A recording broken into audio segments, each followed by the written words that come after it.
Fear stops us from achieving our true greatness. Are you a professional woman who is feeling stuck, unmotivated, or burned out? Are you worried about your wellness? Are you letting fear stop you from crushing your goals? If you answered yes to any or all of these, then this is the podcast for you. Dr. Charmaine Gregory, night shift emergency physician, burnout thriver, and wellness champion, along with everyday heroes just like you, will explore how to face fear in our lives and emerge victoriously.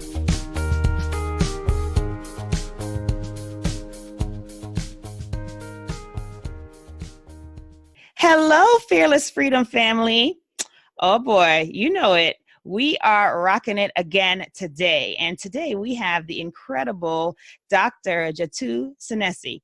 And she is not only an extraordinary doctor, but she has transcended to an even greater career where she's able to help others. So I'll let her tell you all about that. Good afternoon. Thank you so much, Dr. G, for inviting me to chat with you today and kind of share my story. As was mentioned, I am Dr. Jattu Senesie, and I am a board-certified OB/GYN by training, and I currently work as what I call a physician satisfaction specialist and coach at my business, Essence of Strength, where I especially focus on helping early career physicians and really early career professionals be intentional about incorporating satisfaction into their life as they have been about being successful in their life. And in that way, to help them put strategies in place that keep them from hitting a level of burnout that makes them not enjoy the work that they've worked so hard to achieve. And I basically got to that place because I was that person who put in a lot of work to become successful and got that external success and recognized that I wasn't as satisfied in that position as I expected to be when I started the whole path. Wow. Yeah, that's interesting. I mean, there's quite a bit there that we can unpack. But the thing that I'm most interested in is this concept of satisfaction. Like, how did you come to be able to be in a place where you're able to educate others and provide them tools toward that end? Like, how did that come about? So I like to describe it as that common phrase of turning your pain into your purpose. As I said myself, when I went through, I decided at a very young age, at 12 years old, that I wanted to be an OB/GYN, not just a physician, but an OB/GYN. And I am very type A in my personality. And so I set out a plan and hit all the benchmarks. And once I got to the end, 20 years later, oh my, yeah, guys, board certified, you heard that right, yes. At board certified OB/GYN, I realized that I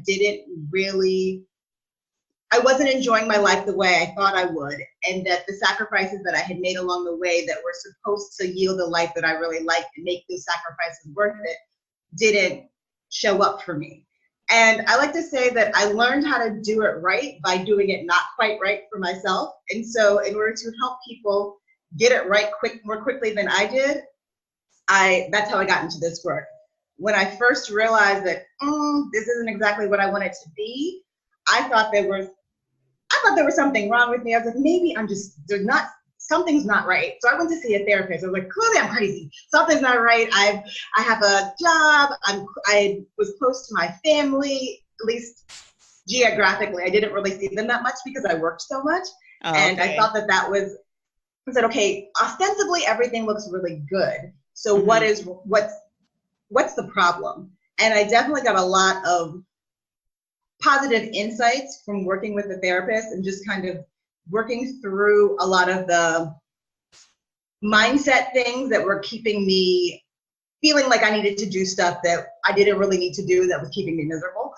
And I even took some time off work. I did what no one does as a physician. I took a sabbatical. You know, people in academics take sabbaticals and go work on books and things like that. I was just like, I just need some time off. So I took that time off, thought I would come back refreshed and renewed, and I did. It just only lasted a very short period of time. And so going back to what I learned from doing it not quite right, I recognized that I came back, I had before I went on my break, I had an idea of what I was going to do when I came back. However, when I made that plan, I was still very stressed out and burnt out and very in a state of distress. So when I came back and was refreshed, I put into place the plan that I had developed when I was burnt out and stressed out. So shocker. Not a good plan. That did not work out well for me. It was okay. It was not optimal. Right. So I ended up back in that burnt out place. It was almost worse because now I recognized it. For the 20 years previously, I just thought that this was normal. Now that I knew it wasn't normal, it was more distressing to me because I'm like, okay, now I'm back in this place of burnout. I thought I had done the stuff to fix myself. And so I decided I'm just going to go to the extreme and leave clinical medicine altogether. That's pretty radical, I have to say. Another thing I tell people. I guess, like, let's talk about that a little bit. So, you made a dramatic action, right? You took a dramatic action. You said, I'm just going to walk away. Now, did you have student loans? Did you have obligations, financial obligations? Like, how did that work? Did you have a plan for what you're going to do when you left? I mean, these are the things, right? I mean, that's what everybody wants to know because they're like, what? You just like walked away. Like, then what? So then what? So this is another thing I tell people. It's like, don't do what I did because I really just was like, I left with no plan. Thankfully, I no longer had student loans. I was blessed that I gotten scholarship in college and medical school so that I came out with not as many school loans. So I left clinical medicine 6 years out of residency. I had paid off my school loans at 5 years out of residency. Okay. So that's a level of freedom that maybe not everybody has. So let's keep that in mind. There's a caveat to the dramatic just walking away. All right. I just want to make sure nobody's going to be like, oh yeah, I'm just going to walk away. Yeah, that's it. I'm done. I'm just going to walk away. No, let's make sure that you can do so without totally devastating your entire life. Okay. All right. Correct. So the one thing that I didn't probably, again, a thing that I didn't do quite right, one thing that I probably didn't consider as much is one of the things, part of my not perfect plan when I came back from my sabbatical was I bought a home. I'd been renting up until that point. I think part of my plan was to prove that I'm really back in medicine for real. I am going to purchase a home. Oh, so wow. I bought a home that I can afford when I was practicing medicine. Right. As I mentioned, I quit my job with no plan. Right. So I didn't have school loans. However, I had a mortgage. So that is something that has been a challenge since I left clinical medicine. So I would say if one is going to quit their job with no plan, you probably don't want a mortgage either. Got it. Okay. All right. All right. That sounds good. So now let's see. So you left in 2010. Is that right? Okay. Yes. And what are we in now? 2019. So what has happened in those 9 years? So the first year I literally was like, I'm just going to chill out. So in addition to not having school loans, I had saved up money. I always used to joke. Okay. I'm saving all right. money. Again, guys, caveats. All right. Okay. So you had what do they call that? Emergency fund. So you had an emergency fund and you had no student loans. All right. Good. Yes. You had the mortgage though, but that's another story. Okay. So then what happened? So I was like, I'm just going to not do anything until I'm ready to do something again. And periodically I would check in. At about 6 months, I was like, do you want to get a job again? So it was September of 2010 that I stopped working. So around the springtime, I was like, I feel like I should be looking for a job, but I don't really want to. So I started kind of half-heartedly looking into things. And I probably wasn't until the fall of 2011 that I was like, okay, I'm really going to look for what my next career is going to be. So when I said I had no plan, I had no idea. I was starting from scratch. That's amazing. So, now, I guess another question, personal question, sorry. Did you have a family at this time, or did you have a significant other or somebody else that was playing a role here? Like, so you were solo. Okay. So a little bit more freedom again to be flexible. Okay. Got it. All right. I always used to say, if there was any reason God let me be 35, unmarried with no children, so I could quit my job if I needed to. Well, there you go. There you go, guys. That's it. That's the ticket. All right. Sounds good. All right. So then what happened? So I started on my own looking into different jobs. And because, again, I spent my entire life thinking I wanted to be a physician, I was like, okay, let me figure out how I can utilize this medical degree and all this time I spent in medicine and do something that's maybe non-clinical. Because at the time, if you had asked me probably in those first couple of years after I finished medicine, why I left medicine. I would have told you because I hated being a doctor. I thought that was true at that time. That's what I felt. So I was like, I don't want to see patients. Maybe I want to do something more broad, and instead of doing one-on-one, I want to do something where I'm helping a large swath of people. So I looked into public health. I said, maybe that's what I want to do. And I did a lot of volunteering in public health. I looked into even possibly getting a master's in public health. However, because I had paid off my school loans, I was like, I don't want to actually go into debt again. So let's see if I can find somebody to pay for me to get an MPH, or if I even really need to do this. And so I investigated. That probably lasted up until maybe spring of 2012, and I realized that was not going to be a viable option for me. Along the way, I forgot to mention, I got certified as a personal trainer in fall of 2011. Oh, sweet. I know I'm all about the fitness, girl. So exactly. That is like music to my ears. Okay, awesome. Because I figured I had always been an athlete, and I was like, okay, I'm a realistic human being. I figure if I do something non-clinical, I am probably not going to make as much money as I did as a practicing OBGYN. So I'm probably going to need some sort of side gig. So I was like, that's going to be something health-wise, helping people be healthier. And what I thought I wanted to do in public health was health promotion and obesity prevention. So I thought that would kind of mesh well with that. So I got certified as a personal trainer in the fall of 2011. So in the spring of 2012, when I decided I didn't think I wanted to do public health anymore, I actually got a job as a personal trainer. I was like, okay, let's start getting some income coming in while I figure out really what my job is going to be. Because at this point, I'm 18 months out, and I haven't had a job. So started working as a personal trainer, still looking at different things, I was like, do I want to work in pharma? Do I want to work in insurance companies? And I had a friend who used to joke with me that literally like every 6 weeks, I'm like, maybe I'll do this. And then I would kind of investigate on my own. And then I'd be like, no, that's not what I want to do. And so then I'd move on to the next thing. So you were exploring. I was very much in exploration mode. And I was thankfully in a space where I was just kind of open to anything. I wasn't ruling stuff out, saying, oh, no, I wouldn't do that. When I started working as a personal trainer, it was very distressing to many people. I'm like, you have a medical degree, you're board certified OBGYN. Oh, you mean distressing to who? Your customers or to like friends and family? Everyone. Really? But how would they know that? I mean, unless you say, I am your personal trainer and my name is Dr. Senesie, like how would they know that you're a doctor? When we're having conversations, I would have conversations with some of my clients. And generally, if anyone was probably maybe in their mid-50s and above, I could see in their face, they're thinking, I'm paying all this money for my kid to go to school and they might end up here. I could see it flash across their face. Oh, wow. Okay, yeah. Ooh, yeah, that's definitely, So I was the embodiment of all of their nightmares, and so that used to stress them out. Oh my gosh, that's cray. Okay, all right, gotcha. All right, I'm there now. All right, so then, so you did this, and you were in this space, and you kept the open mind because you learned about mindset likely when you were going through the therapy sessions. Is that a correct assessment?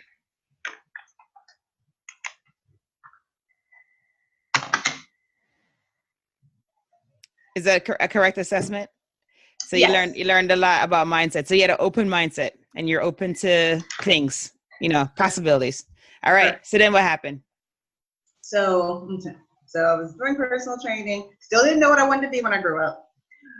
And fortuitously in the spring, later in the spring of 2012, I connected with somebody who was a physician who was forced to go non-clinical because of health issues. And he was working for a chart review company. Okay. So he said, I can connect you with these people if you're interested in that. I said, sure. I'm like that. And it made me able to utilize my medical degree to get more money than as a personal trainer. So that just kind of bought me more time.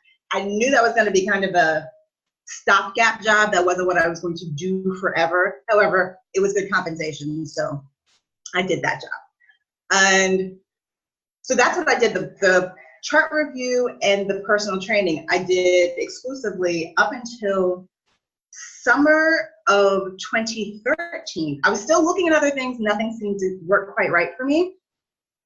And I ended up hiring a coach in the summer of 2013 because I recognized I was starting to have the same burnout sensation working as a chart reviewer and a personal trainer as I had as a full-time OBGYN. And I was like, really? Clearly, yes. It's like, That's clearly it interesting. wasn't just the job.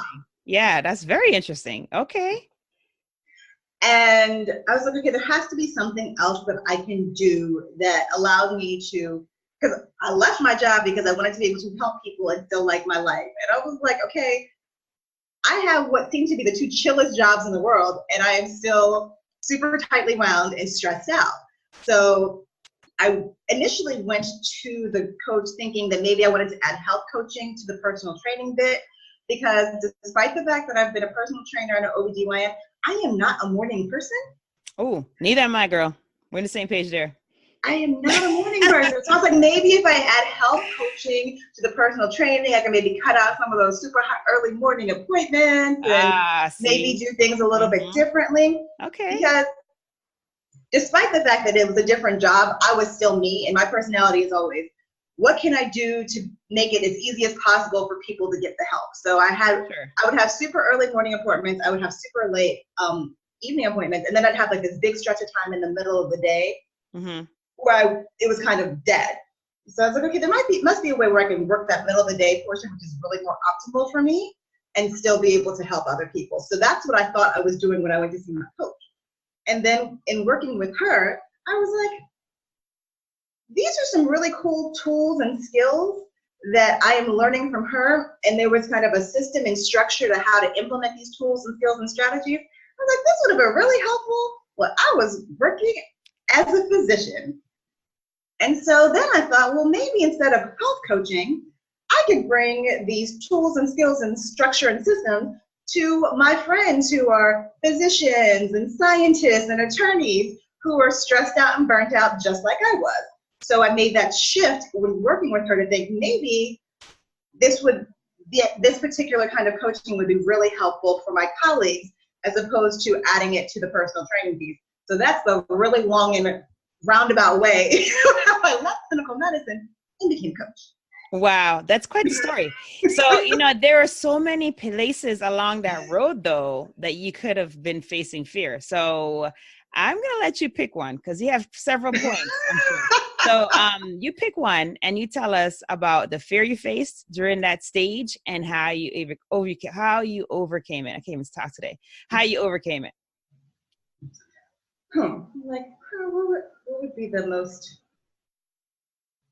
I think I will say that probably the place where I had the most fear was when I thought I wanted to do public health and it didn't work out, because I was very pleased that 1 year after I left clinical medicine, I thought I had found the thing that I wanted to do. And I used to joke that I was a professional conference attender. I would go to all these public health conferences. I would meet with people and people were very helpful. I would just randomly email folks who were doing research in areas that I thought I was interested in, and they would connect me with other folks. So it seemed like things were going the way they needed to go. And then all of a sudden, I had spoken with somebody at a local university, and I offered to do volunteer research, like help her with her research volunteer-wise. I was like, this would be great. This would be great for my resume. Literally, I can't, no other way to say it than I got ghosted. Like, I just didn't hear back from them. Like, I'm offering you free help, and just didn't hear back from them. I had applied to a program to get a MPH through a fellowship, and I didn't get it. And I'll be perfectly honest, I've never been rejected before. Like, literally in all my years of applying to stuff, I had never been rejected before. So that really hurt me in my heart, I'm not gonna lie. Okay. So I had to sit and kind of revamp and say, okay, clearly there's a reason these doors are not open for you. Right, and you can right. sit and say, and be like, have a pity party, or figure out, okay, let's reroute. There's something else you need to do. So there definitely was a point where I probably still was fighting, still emailing, still calling, still trying to figure out how to make it happen. And I had to recognize that, no, you're fighting for something that's not meant to be, and you have to pivot.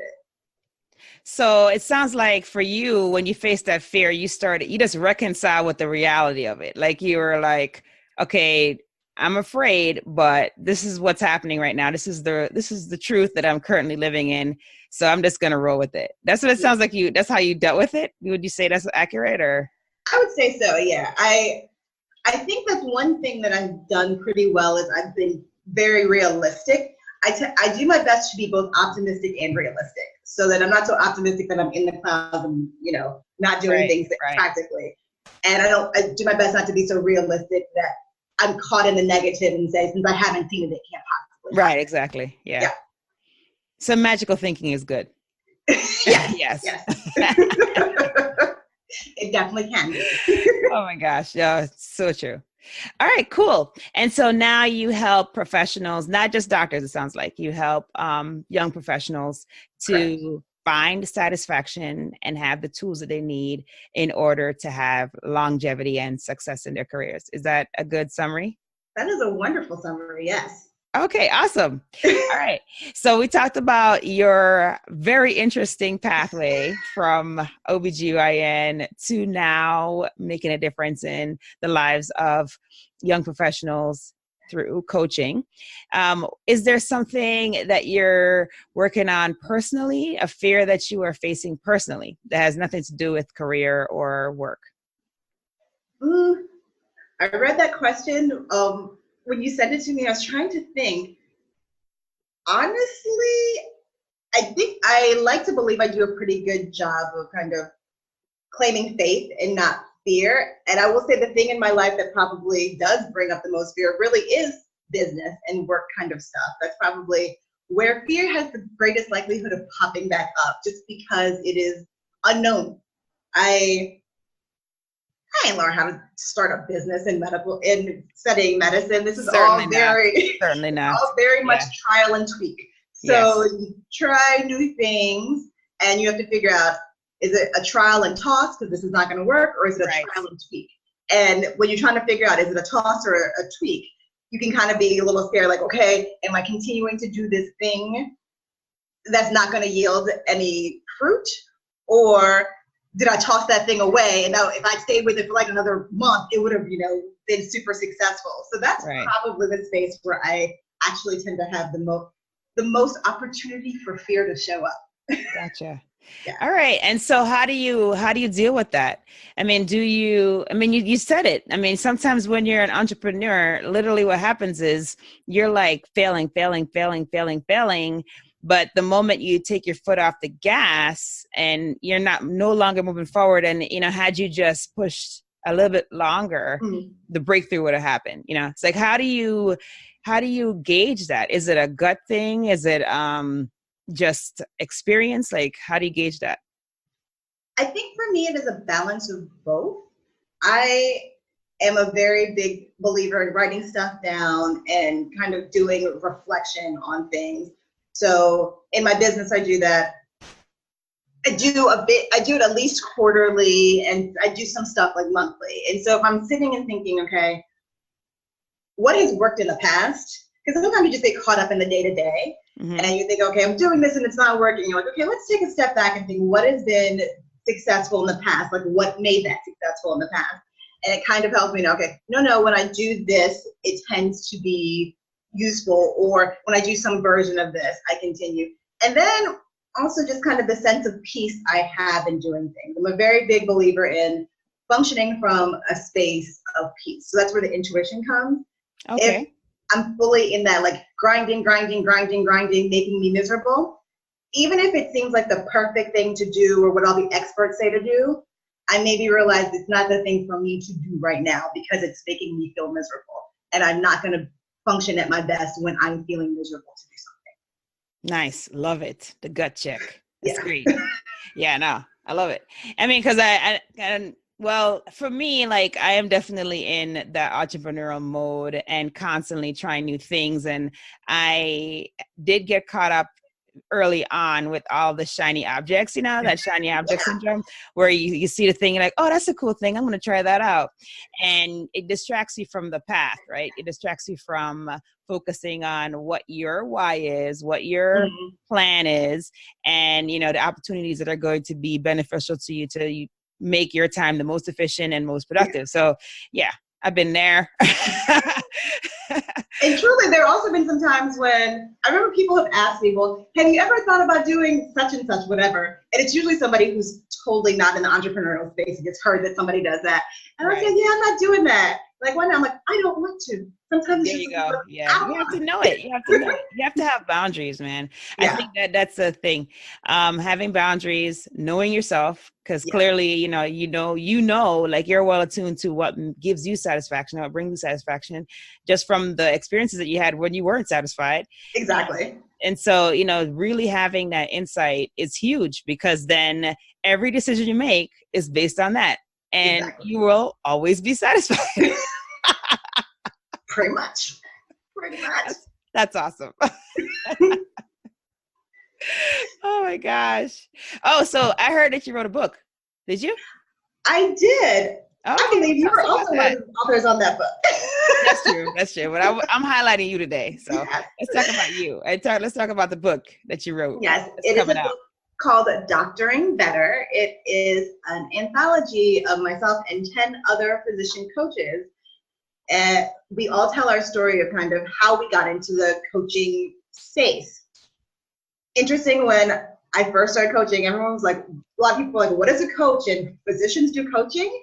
And this is a way for us to kind of share our stories, let people know kind of what we do, why we do it, why it might be useful for them to hire a coach.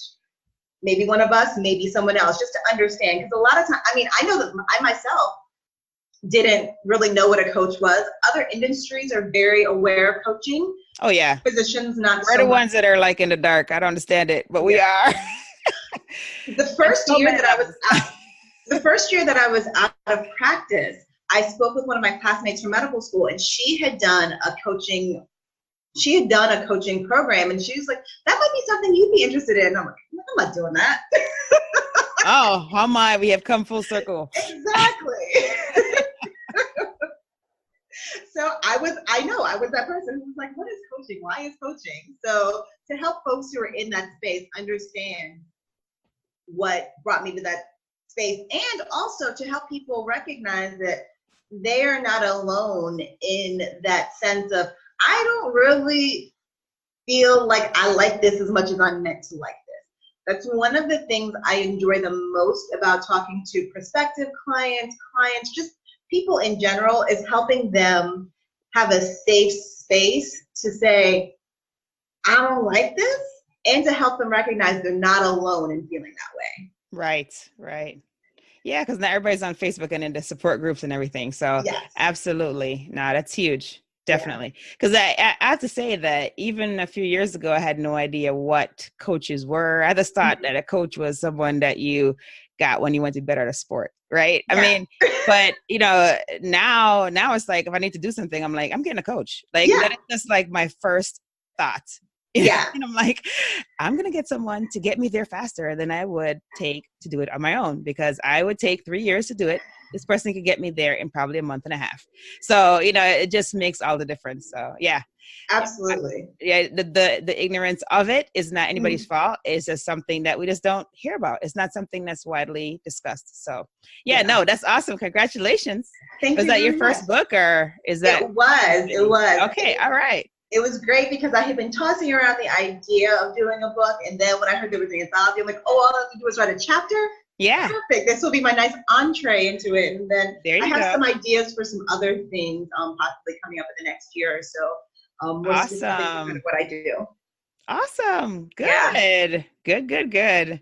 Yeah, I've had the taste. It's a bug. You get bitten by it, and then all of a sudden you're like, oh yeah, I'm gonna do this book project and that one, and exactly. Yeah. So no, that's great. That is great. Awesome. All right. So if somebody's interested in getting to know you and learn what you have to offer, how would they do that? Okay. So just piggybacking on the book piece. So Doctoring Better is a book that is available ebook and paper copy on Amazon.com. It's Doctoring, Better. And myself and several of my co-authors will be at a book signing in Durham, North Carolina, not this coming Saturday, but the Saturday after that, June 28th, to meet people who are interested in coming to meet us and do the book signing. So that's the next thing that I'm going to be doing is June 28th in Durham, Doctoring Better book signing. If anyone is interested in learning more about the individual coaching or workshops or speaking even that I do, because that's one of the things I'm really interested in, is just increasing awareness of the need for physician satisfaction for longevity in the career. You can find me at essenceofstrength.com. All of my contact information is on the website. I do offer free resources for people who are just trying to get a sense of their satisfaction. Because again, I'm big on reality. But I have what I call the 5 essential strengths that are kind of the basis of my system. And the number 1 strength is see reality. So I give people some resources to help them do some reflection and get real about, you might just be going day to day and thinking that you're doing well. And when you sit down and write it down, you're like, oh, well, maybe that really isn't as great as I thought it would be. So I have a satisfaction self-evaluation. I have a list of the 5 essential strengths, and you can sign up for that on the Essence of Strength website. I also, if you subscribe there, I do a monthly newsletter that I send out to everyone who's subscribed, where I talk about particular issues and I give you some exercises. Because again, I would love for people to work with me. However, I still want everyone to have that opportunity to get some guidance and do things on your own if you're in that space. So essenceofstrength.com. Okay. On Facebook, my Facebook page is Essence of Strength with Dr. Jattu Senesie. On Instagram, I am Dr. Essence of Strength. And on Twitter, I am at Essence Strength. And I put a decent, probably Instagram and Facebook are where I put most of my social media presence. Because again, just giving people things to think about, reflection points, so you can keep growing in your personal and professional development. Okay, and can they reach you on LinkedIn also, or no? Oh, yes, thank you. Also on LinkedIn at Dr. Jattu Senesie. Yes. Okay, fantastic. This is great. All right. So, all right, cool. We had a really cool conversation, learned a lot. Hopefully everybody did too. I'm sure they did. I'm just going to make that assumption for you guys, just so you know. And so now we are at that point where we do our traditional fill in the blank questions or statements. All right. So the first one is, fearless freedom means to me. Fearless freedom means to me feeling comfortable and confident in my own skin. Love it. Love that. Thank you. As I'm in the 40s, I'm feeling that way now. Yeah. I didn't feel that way earlier, but yeah, now I am. Yeah. All right, great. All right, and then if I am fearless, I will. If I'm fearless, I will. So the reason I like comfortable and confident is when I'm comfortable and confident in my own skin, I will take the necessary steps for progress, regardless of how unconventional they may be. Boom. Yeah, buddy. And then last but not least, my battle cry is. So my battle cry is, it's interesting.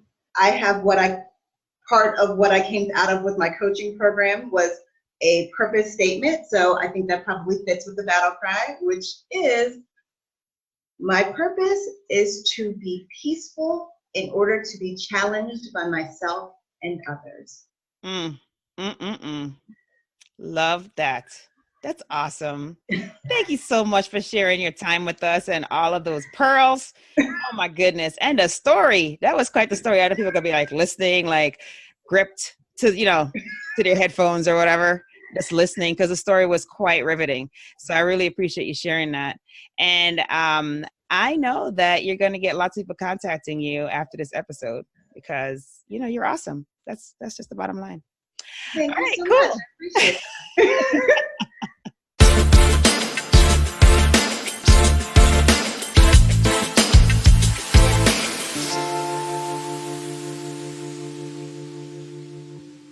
Thank you for joining us today on this journey. Fear is all around us. It strives to stop us from achieving our greatness. We have the tools to be overcomers by sharing our stories, supporting each other, and doing self-reflection, we can do this. If you found value in this conversation today, please be sure to subscribe to and share this podcast with your friends. By going to your favorite podcast platform, leaving a review and a 5-star rating, you will help to get the word out about it. And that is much appreciated. Thanks again for spending time with us. I appreciate your time and your attention. It is my hope that you will punch fear in the face today and that you will be strong, be brave, and unleash your greatness.